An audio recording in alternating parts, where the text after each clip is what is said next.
bonsoir à tous. Merci d'être avec nous sur La Première. Voici les titres de ce journal. Des chiots abandonnés dans des cartons. Les défenseurs de la cause animale en voient de plus en plus et demandent à stériliser les chiens de la rue. Le premier semestre 2023 marqué par l'augmentation du chiffre d'affaires des entreprises. L'inflation diminue de 2 points, mais l'alimentaire et le carburant impactent toujours le quotidien des ménages. Nous parlerons de la reprise économique et de l'inflation avec notre invitée. Marcelle Howard est la trésorière d'une organisation patronale de 3000 patentés, la Fédération Générale des Entreprises. Ils dénoncent une nouvelle grille tarifaire scandaleuse. Les 45 greffiers et les quelques 50 adjoints administratifs du tribunal ont suivi la journée nationale des greffiers en colère. Vous entendrez leurs revendications. En fin de journal, ne manquez pas cette pêche particulière à Pukaroa, au Tuamotu. Le korei, poisson multicolore et exotique pour les visiteurs, est très apprécié des habitants. Mais d'abord, cet accident mortel hier soir à Toarutu. Un véhicule de type Peugeot Partner s'est encastré dans un arbre.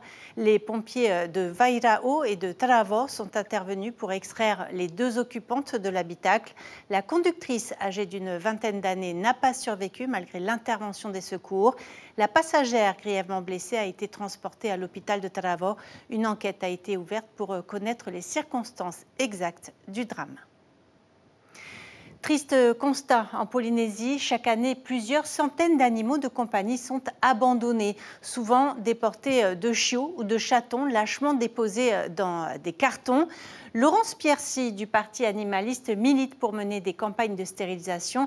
Elle va plus loin en proposant de recenser les animaux dans les foyers. Elle propose aussi de stériliser les chiens errants ou tout simplement de recourir à la loi. Le point avec Chiquita Teiva et Patrick Tinsing. Bonjour les amis, on a trouvé des chiots ici à la salle de sport de Papetoai. Ils sont trop mignons, ils cherchent une maison. Des centaines de chiens, de chats, des cartons de chiots même sont abandonnés tous les mois un peu partout à Tahiti. Des animaux qui vagabondent et qui finissent par devenir des nuisances. Laurence Piercy tire la sonnette d'alarme. On a un réel souci de cartons de chiots un petit peu partout. On avait proposé des campagnes de stérilisation par les associations. Le souci, c'est que ça s'adressait qu'à des chiens qui ont des propriétaires. Nous, ce qu'on demande à l'heure actuelle, ce serait des campagnes, un dispositif pour aussi les chiens errants. Ils sont 17 du côté de Vaitupa sur Fa'a et 6 aérés du côté des roulottes du Taoné. Roger a l'habitude de les nourrir, mais aujourd'hui, on ne les verra pas. Un client les a chassés à coups de pied. C'est pitié des chiens. J'adore les chiens, j'adore les animaux. Il y en a une qui était ici, là, pendant la campagne d'euthanasie. Je l'ai chopée, elle est à la maison. Ça fait plus d'1 an, elle vit à la maison. Je ne peux pas prendre en plus, j'en ai 4 maintenant. J'ai entendu qu'à Montréal, le maire là-bas, il a fait une campagne. C'est vrai ça? Plus de 1200 chiens, je crois, on fait vacciner. Pourquoi ici on est plus riche, on n'a pas les moyens? On ne peut pas forcer les gens à stériliser leurs chiennes, mais au moins les repérer, les chiennes qui appartiennent à des personnes et qui font des portées à répétition, interdire ces ventes je veux, je prends partout que l'on voit sur les réseaux et puis on les retrouve en bord de route. Ça, c'est un réel souci. Pour en finir avec ces animaux qui sont jetés comme des objets, Laurence propose de responsabiliser les propriétaires. Cela devrait passer par un recensement des chiens domestiques à stériliser et pourquoi pas véritablement réprimer l'abandon. La générosité des pêcheurs de Punaauia, les vainqueurs du concours organisé ce week-end par l'association Tamar Irava Eino Vaipopo, ont offert un marlin de 91,4 kg aux familles modestes de la commune. 30 foyers ont donc reçu un paquet de 2 kg de ce haura bien frais. C'est l'équipe Reitua de Hiti Aotera qui a remporté le concours. Écoutez la satisfaction d'une mère de famille au micro de Patrick Tinsing. Je remercie l'association aussi de penser à nous et les autres familles. Et c'est une bonne idée aussi parce que aussi on a des familles. C'est dur la vie maintenant. C'est que de la joie. Tu as quelque chose à mettre dans la bouche pour les enfants. Voilà. Et frire le poisson, je remercie les pêcheurs. Vous savez déjà comment vous allez le consommer? Ouais, au fafarou, sashimi, poisson cru. Et mes enfants, ils adorent le fafarou, alors je pense que ça va être un fafarou. Ça tombe bien, c'est bientôt l'anniversaire à ma fille. Je la fais son fafarou alors. On m'a demandé de venir récupérer du poisson pour les familles justement en difficulté, hein, parce qu'en ce moment, il y a beaucoup de familles en difficulté. Et puis, ces morceaux de poisson, je vais remercier les pêcheurs, Steve, Pascal et tout le reste qui ont donné. On vient de le voir, s'alimenter correctement devient difficile pour les foyers polynésiens. Les chiffres sont pourtant optimistes. Retour des touristes, ralentissement de l'inflation et augmentation des chiffres de l'emploi. Le premier trimestre 2023 semble prometteur, mais dans les faits, la population souffre de prix trop élevés. Un retour à la normale est-il possible? Élément de réponse avec Nicolas Suire et Jacques Damour. Au premier trimestre 2023, le chiffre d'affaires des entreprises polynésiennes progresse de 10%. La fréquentation touristique double presque. Le chiffre d'affaires des entreprises non touristiques est 20% plus élevé qu'avant la crise.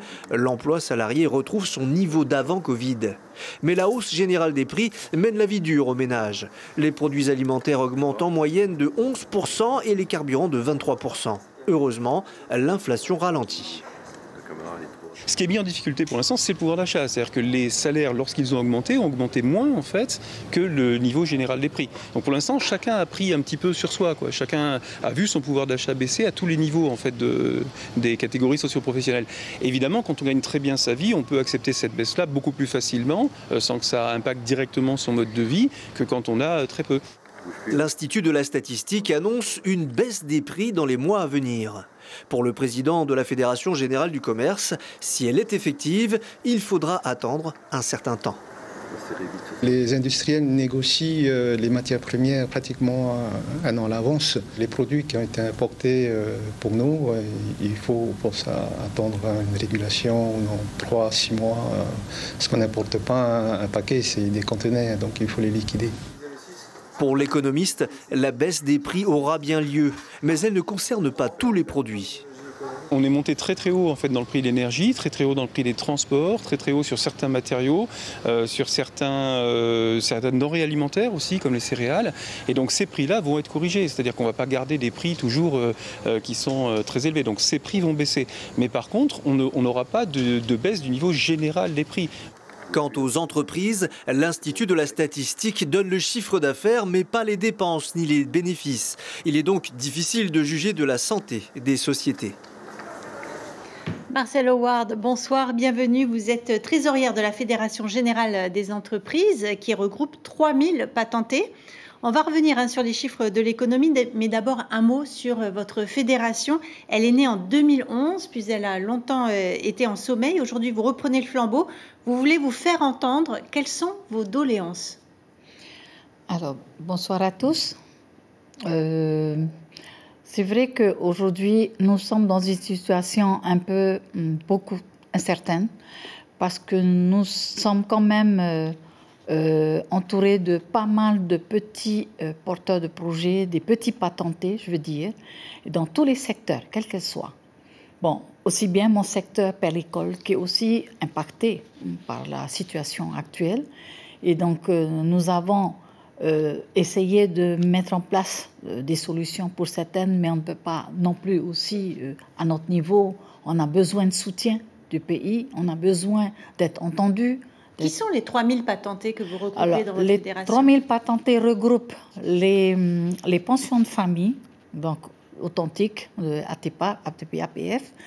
Nous avons aussi les artisans, nous avons aussi les agriculteurs, les pêcheurs, les éleveurs, donc les petits pelliculteurs comme nous autres, et d'autres petits métiers comme les électriciens, les petits réparateurs. Donc il y a quand même une masse de porteurs de projets, des petits patentés qui sont là.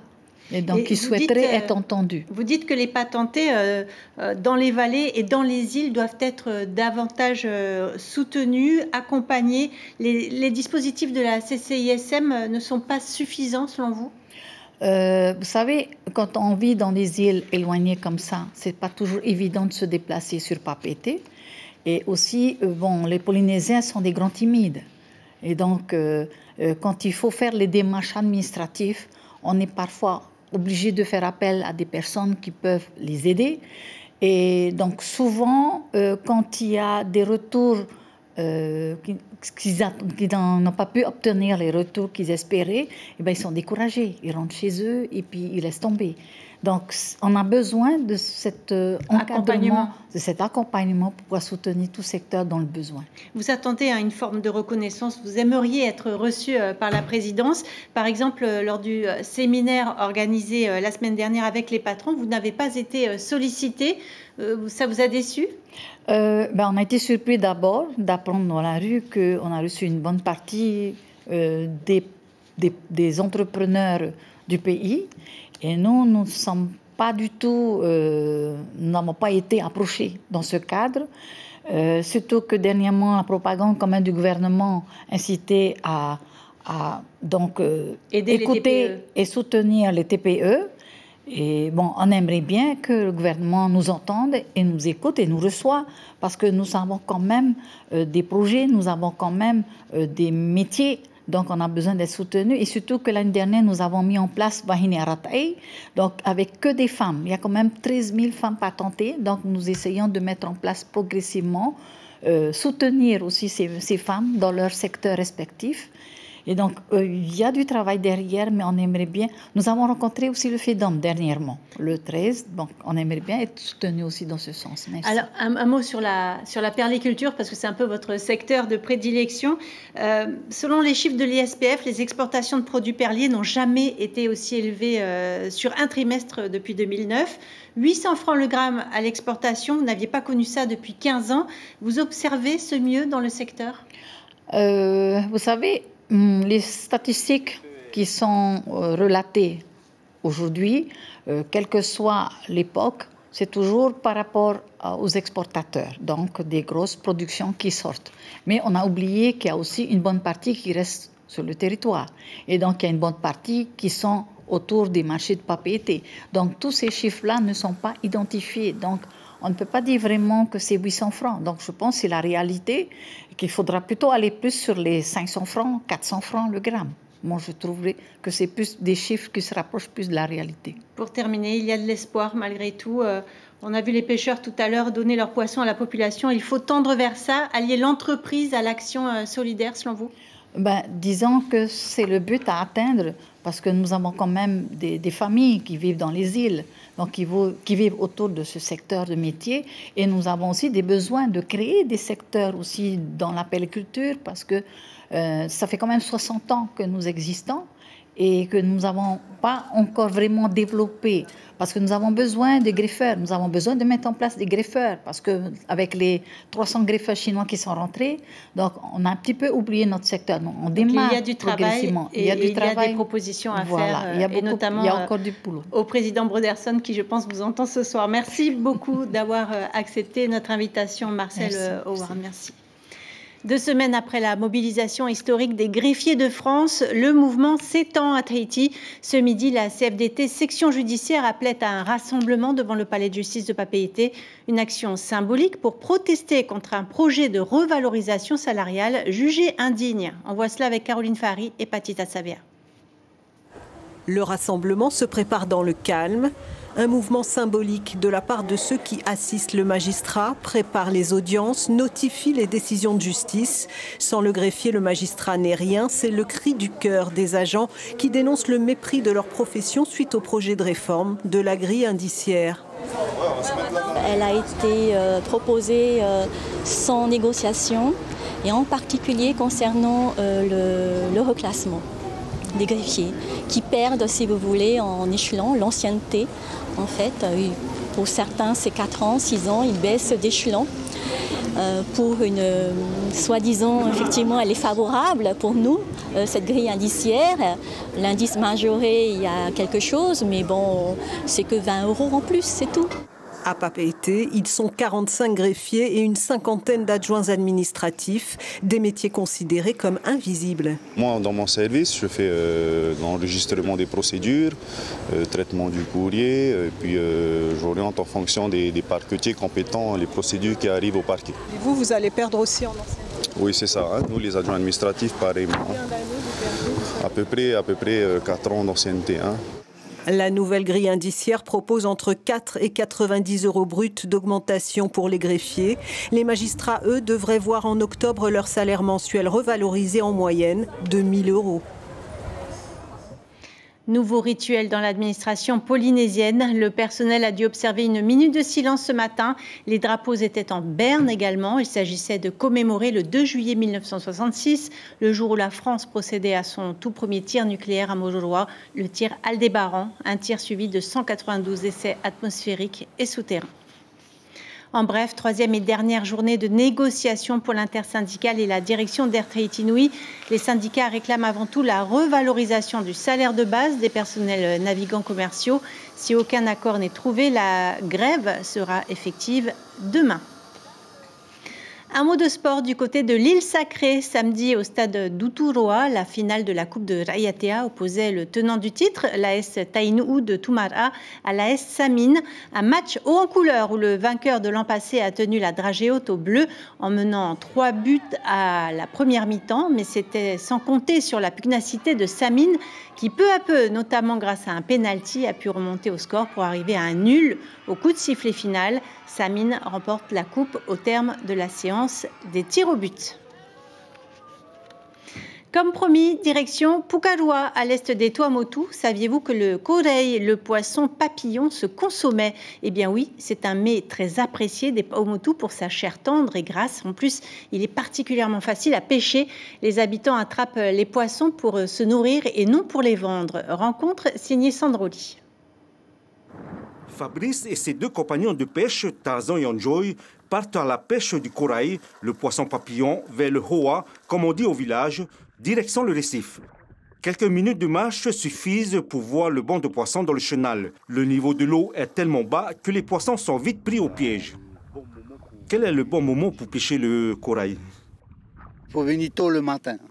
Et comment ça se passe alors, la pêche? Ça se passe très bien. En fait, c'est les poissons qui essaient de sortir. Voilà, sinon des fois ils viennent au bord, ils viennent pour prendre leurs œufs. On y trouve plusieurs variétés de poissons, dans le fugu, le poisson globe. Une fois rentrés du Hoa Ari Hopu, les pêcheurs nettoient le poisson en compagnie de Nohoma, la femme de maison.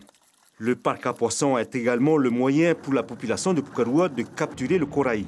Il y en a seulement 2 pour toute l'île, celui d'Adirano et Léonore. Le poisson est consommé sur place et n'est pas vendu à l'exportation, un moyen pour les habitants de Pukarua de préserver leurs ressources. C'est les poissons par eux-mêmes qui rentrent à l'intérieur. Quand nous allons le matin, on fait l'épuisette. Je prends juste ce que j'ai besoin et ceux qui veulent, on commande, on prend. On prend des stocks pour emmener ici, on les vend avec eux. C'est juste pour vendre sur l'atoll, hein? Sur l'atoll, c'est pas à vendre à l'extérieur.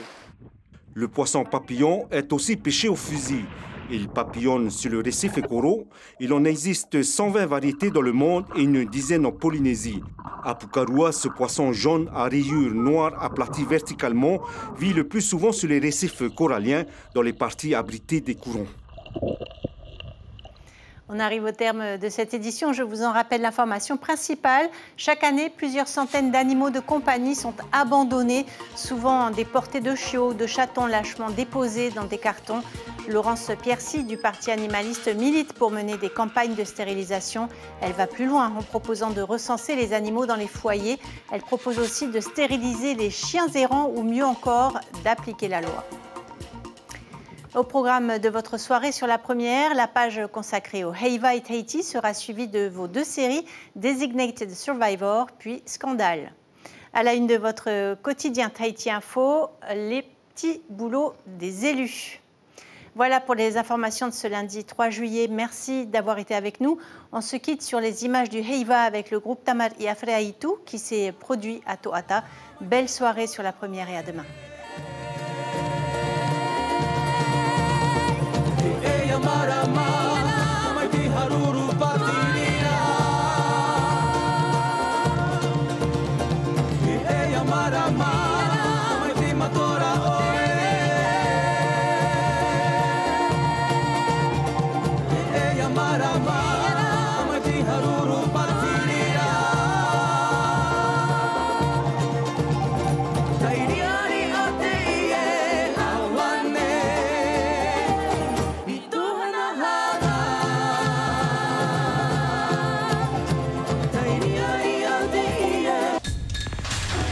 L'information en continu sur Polynésie la première, Internet et réseaux sociaux.